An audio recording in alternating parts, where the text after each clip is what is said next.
Hej, shpesh ju më pyesni të shqetësuar në lidhje me disa entje të cilat ndodhen në zonën e qafës. Ato entje mund të jenë në pjesën e përparme të qafës, në pjesën anësore, në pjesën e mbrapme, mbrapa veshit, ose në zonën mbrapa pjesës së kokës.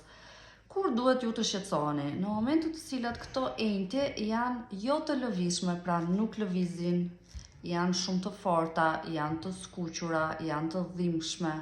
Këto janë shenja të cilat ju duhet patjetër që të bëni një vizitë mjekësore. Ndërsa për rastet kur ato janë të buta, pra ju i prekni dhe janë të buta, kanë disa muaj që janë aty.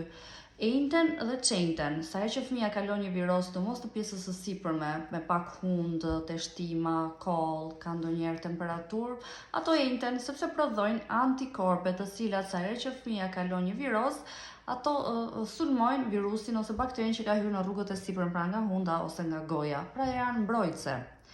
Gjithmonë duke kontaktuar me mjekun tuaj pediatër, do shikoj dhe di gjendjen e fëmijës dhe ju thot kur është për të shqetësuar ose jo.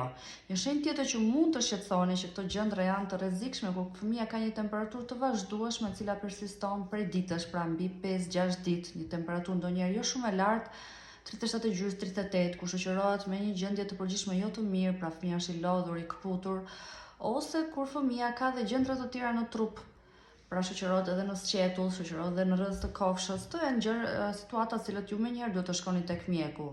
Situatë tjetër kur këto gjendra shoqërohen edhe me rënje në peshë. Pra nëse fëmia ka rënë në peshë ose është shumë i zbet, ju e shikoni që nuk ju pëlqen, patjetër këto situata duhet të shkoni tek mjeku.